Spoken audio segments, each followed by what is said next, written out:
Sir, കഴിഞ്ഞ ദിവസം 13ഓളം പട്ടാളക്കാർ പാകിസ്ഥാനിൽ ചാവേർ ആക്രമണത്തിൽ കൊല്ലപ്പെട്ടിരുന്നു.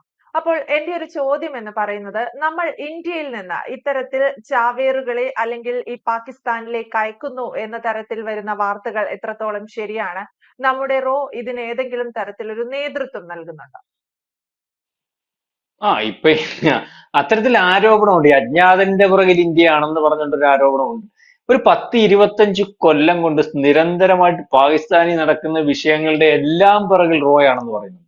പക്ഷെ ഇതിനൊക്കെ ഈ പറച്ചിലല്ലാതെ ഇതുവരെ തെളിവുകൾ കൊടുക്കാൻ പാകിസ്ഥാന് സാധിച്ചിട്ടില്ല. പക്ഷെ ഇപ്പം അവിടുത്തെ പ്രധാനപ്പെട്ട പത്രം, എനിക്ക് ഡോൺ ആണെന്ന് തോന്നുന്നു, കഴിഞ്ഞ ഒരു മാസം മുമ്പ് എഴുതിയിരുന്നു, ഇവിടെ ചാവേർ ആക്രമണം ഉരുത്തിരിക്കുന്നതിന് വേണ്ടി, ചാവേറുകളെ ഉണ്ടാക്കുന്നതിന് വേണ്ടി ശ്രമിക്കുന്നു എന്നുള്ള രീതി. അപ്പം അതിന് സമാനമായിട്ടുള്ള കാര്യം കഴിഞ്ഞ ദിവസം ഏറ്റവും വലുപ്പത്തിൽ അവിടെ നടന്നു.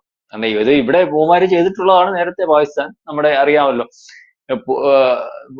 സൈനിക വണ്ടിക്കെതിരെ സ്കോർപിയോ ഇടിച്ചു കയറ്റി അന്ന് ചാവേറായിട്ട് നമ്മുടെ 10-40 സൈനികർ മരിച്ചില്ലേ, നമ്മുടെ അന്ന് പുൽഗാമയല്ലേ, പുൽഗാമ, അതെ, അന്ന് അതുപോലെ പല ചാവേർ ആക്രമണങ്ങളും ഇവിടെ നടത്തിയിട്ടുണ്ട്. അപ്പം പുൽഗാമ. അപ്പൊ ഇപ്പം അവിടെ ഈ കഴിഞ്ഞ ദിവസം ഉണ്ടായ ഒരു സ്ഫോടനത്തിനകത്ത് ചാവേർ ആക്രമണമായിരുന്നു. വണ്ടിക്കകത്തോട്ട് ഈ പറയുന്നത് പോലെ ഒരു ചാവേർ വണ്ടി ഓടിച്ചു കയറ്റിയാണ് ഈ പട്ടാളവും വളരെ കൂടുതൽ ആകും വലിയ പ്രദേശവും ഒക്കെ പ്രശ്നമായത്. അതിനകത്ത് വന്ന കണക്കൊന്നും അല്ലെന്നാണ് പറയുന്നത്. അപ്പം ഇത് 2014 അധികാരത്തിൽ വന്നതിന് ശേഷം ഡൽഹി സർവകലാശാലയുടെ കീഴിലാണോ എന്ന് എനിക്ക് സംശയമുണ്ട്. ഏതായാലും അന്ന് അജിത് ഡോവൽ ഒരു വർത്തമാനം പറഞ്ഞിരുന്നു. ഈ ആഭ്യന്തര വിഷയമായിട്ട് ബന്ധപ്പെട്ട്. അദ്ദേഹമാണല്ലോ ദേശീയ സുരക്ഷാ ഉപദേഷ്ടാവ്, അല്ലെങ്കിൽ നമ്മളെ എല്ലാവരും പറയുന്നത് പോലെ എല്ലാത്തിന്റെയും ഓപ്പറേറ്റർ, കിങ് മേക്കർ എന്നൊക്കെ പറയുന്ന ഒരാളായിട്ട് വരുമല്ലോ. അല്ലെങ്കിൽ ലോകം അതിശയത്തോട് കൂടി കാണുന്ന ഒരു വ്യക്തി, എല്ലാത്തിന്റെയും ബ്രെയിൻ. അദ്ദേഹം അന്ന് വിദ്യാർത്ഥികളുടെ നമ്മുടെ രാജ്യ സുരക്ഷ അല്ലെങ്കിൽ നേരിടുന്ന ഭീഷണി എന്നൊക്കെ ഉള്ള ഒരു വിഷയത്തെ സംബന്ധിച്ചിട്ട് ഒരു സെമിനാറിനകത്ത് സംസാരിച്ചത് എനിക്ക് ഓർമ്മയുണ്ട്. അത് ഡൽഹിയിലാണോ വേറെ എവിടെയാണോ, എന്തായാലും അദ്ദേഹം സംസാരിച്ചിരുന്നു. അന്ന് പാകിസ്ഥാനെ പറ്റി ചോദിച്ചപ്പോൾ അദ്ദേഹം പറഞ്ഞൊരു കാര്യമുണ്ട്: പാകിസ്ഥാനെ നമ്മൾ അകത്ത് കയറി വിഭജിച്ചിരിക്കും, അല്ലെങ്കിൽ പാകിസ്ഥാനെ അങ്ങനെ വിടത്തില്ല, നാലാക്കിയിരിക്കും, അല്ലെങ്കിൽ പലതാക്കിയിരിക്കും എന്ന് അദ്ദേഹം പറഞ്ഞു. ആരും ഒന്നും അതിന് ചോദിച്ചില്ല, എങ്ങനെയാണെന്ന് ചോദിച്ചില്ല. പക്ഷെ പാകിസ്ഥാന്റെ അവസ്ഥ ഇപ്പൊ അത് തന്നെയാണ്. പാകിസ്ഥാൻ ഖൈബർ പത്തുങ്ക മേഖല, നമ്മൾ പറയുന്ന പോലെ നമ്മളുടെ കയ്യിൽ നിന്ന് പിടിച്ചു വെച്ചിരിക്കുന്ന ഈ ജമ്മു കാശ്മീർ അല്ലെങ്കിൽ POK മേഖല, ബലൂചിസ്ഥാൻ മേഖല, സിന്ധ് മേഖല, അതായത് ഇപ്പൊ അവരുടെ കയ്യിൽ സുരക്ഷിതമാണെന്ന് പറയാൻ പറ്റുന്നില്ല. എന്നാലും പഞ്ചാബ് മേഖല മാത്രമേ ഉള്ളൂ തലസ്ഥാനം, അല്ലെങ്കിൽ ബാക്കി എല്ലാ മേഖലയിലും വിഷയമാണ്. TTP-യുടെ വിഷയം, ബലൂചിസ്ഥാൻ ആർമിയുടെ വിഷയം, ഖൈബർ പത്തുങ്ക സ്വാതന്ത്ര്യത്തിന് വേണ്ടിയുള്ള വിഷയം, ഇവരെല്ലാം കൂടെ ഒന്നിച്ച് നിന്നിട്ട് ഈ പറയുന്ന പാകിസ്ഥാൻ പട്ടാളത്തിന് ഇവരെ എതിർത്ത് നിൽക്കാൻ പറ്റുന്നില്ല. അറിയാമോ? ആഭ്യന്തര വിഷയം. അതായത് പാകിസ്ഥാൻ ഏത് സമയവും വിഘടിച്ചു പോകുന്നതിന് വേണ്ടി, അതുപോലെ അഫ്ഗാൻ താലിബാന്റെ TTP താലിബാൻ അവർ പറയുന്നത് ഞങ്ങൾ പാകിസ്ഥാനാണ് പിടിക്കേണ്ടത്, മറ്റവന്മാർക്ക് ഓരോ പ്രവിശ്യ മതി എന്നാ പറയുന്നത്. അവരുടെ ലക്ഷ്യം ഈ പാകിസ്ഥാൻ തലസ്ഥാനം അല്ലെ പാകിസ്ഥാനാണ്. അപ്പം ഇതിന്റെയൊക്കെ പിറകിൽ ഇവര് പല രീതിയിലേക്കുള്ള ആക്രമണം, അതിനകത്ത് ഏറ്റവും വലിയ ആക്രമണമായിട്ട് ബലൂചിസ്ഥാൻ ഭീകരവാദികൾ, അവർ പറയുന്നത് ഞങ്ങൾ ചത്താലും ചാവർ ശൈലി തന്നെയായിരുന്നു BLA-യുടെ, ബലൂചിസ്ഥാൻ ലിബറേഷൻ ആർമിയുടെ. അവർ പണ്ടേ ചാവേറാ, ഞങ്ങൾ മരിക്കാൻ തയ്യാറാ, ഞങ്ങളുടെ പിന്തുടർച്ചക്കാർക്ക് വേണ്ടി, എന്നാലും നിന്നെ വിടത്തില്ലെന്ന് പറഞ്ഞുകൊണ്ട് പല ആക്രമണങ്ങളും ചാവേറാക്രമണം നടത്തിയിട്ടുണ്ട്. പക്ഷെ ഇപ്പൊ ബാക്കി എല്ലാവരും അതേ മേഖലയിൽ ചാവേറുകളാവുക. ചാവേറായിട്ട് വരുന്ന ഒരുത്തിനെ എന്ത് ചെയ്യാൻ വെക്കും? അവൻ മരിക്കാൻ തീരുമാനിച്ച ഒരുത്തിന് എന്തും ചെയ്യാം. അവന് വേറെ ഒന്നുമില്ലല്ലോ. നമ്മൾ എന്തെങ്കിലും ചെയ്യാൻ പോകുന്നതിന് ശേഷം പോവാന്ന് പറഞ്ഞാൽ നമ്മൾക്ക് അവനെ കൊന്നിട്ട് നമുക്ക് ജീവനോട് എത്തിച്ചു തരണം. നമ്മൾ അവനെ കൊല്ലണം, എനിക്ക് മരിച്ചാൽ കുഴപ്പമില്ല, അല്ലെങ്കിൽ ഞാൻ മരിക്കാൻ പോവാന്നുള്ള തീരുമാനമായി അവനെ കൊല്ലാൻ പറ്റും. പർപ്പസ്ഫുള്ളി കൊല്ലാൻ പറ്റും, എവിടെ നിന്നാലും കൊല്ലാൻ പറ്റും. അത് കാരണം ഒരുപക്ഷെ അവൻ ചത്തില്ലെങ്കിൽ നമുക്ക് എവിടെയും കയറി എത്ര ടൈറ്റ് സെക്യൂരിറ്റിക്കകത്ത് കയറാമല്ലോ ചാവേർക്ക്. അതിന്റെ ഇടയ്ക്ക് വെച്ച് അവൻ മരിക്കുമായിരിക്കും, അവൻ മരിക്കാൻ പോവാ, ആ അറ്റംപ്റ്റ് വിജയിച്ചാൽ മറ്റവനെ കൊല്ലാൻ പറ്റും.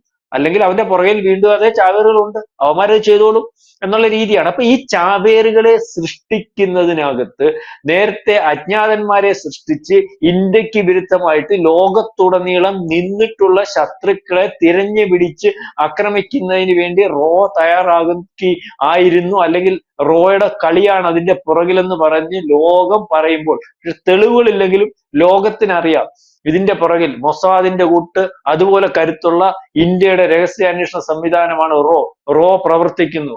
റോയ്ക്ക് പലതും കഴിയും.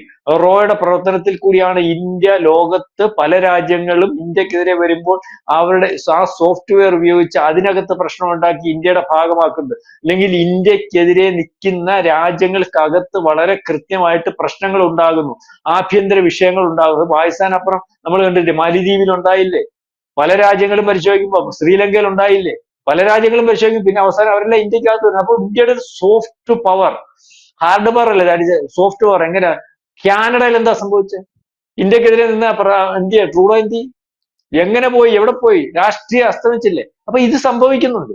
അപ്പൊ ഇതിനകത്ത് ഇപ്പൊ ഈ പാകിസ്ഥാൻ പറയുന്ന, അവരുടെ പത്രങ്ങൾ പറയുന്ന, അവരുടെ മാധ്യമങ്ങൾ പറയുന്ന, അവിടുത്തെ പട്ടാളക്കാർ പറയുന്ന അവരുടെ പ്രചരണം ഇവിടുത്തെ ചാവേറുകളുടെ പുറകിൽ, ഇത് ഇന്നലെ പറഞ്ഞതല്ല, ഇത് വളരെ നേരത്തെ റോയാണ്.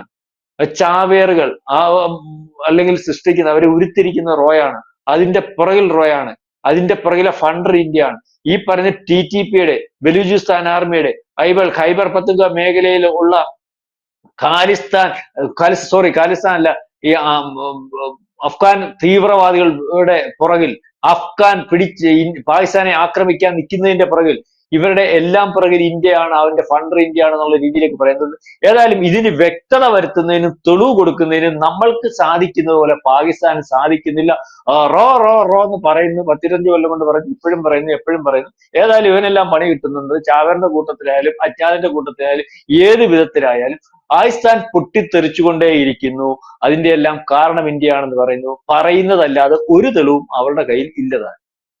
സർ, ഇന്ത്യയെ മാത്രം ഇത്തരത്തിൽ കുറ്റപ്പെടുത്തുന്നു എന്നുള്ളത് പാകിസ്ഥാന് സാധിക്കുന്ന കാര്യമല്ല എന്ന് പറയാൻ പാകിസ്ഥാന്റെ ആഭ്യന്തര വിഷയങ്ങളാണ്. നമുക്കറിയാം, BLA, ബലൂചിസ്ഥാൻ ലിബറേഷൻ ആർമി, ആ രാജ്യത്തിനെതിരെ നടത്തുന്ന ആക്രമണങ്ങളുടെ ഒരു പകുതി പോലും ഇന്ത്യ നടത്തുന്നുമില്ല, ഇന്ത്യ ആസൂത്രണം ചെയ്യുന്നുമില്ല.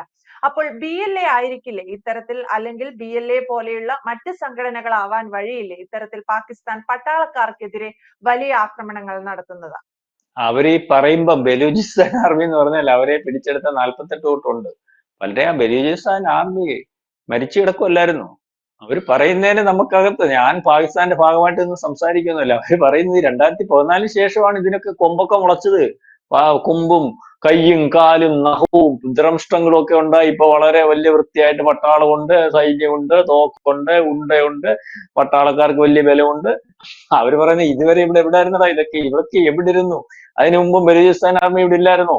അല്ലെങ്കിൽ ഖൈബർ പത്തുങ്ക മേഖലയും POK ഇല്ലായിരുന്നോ?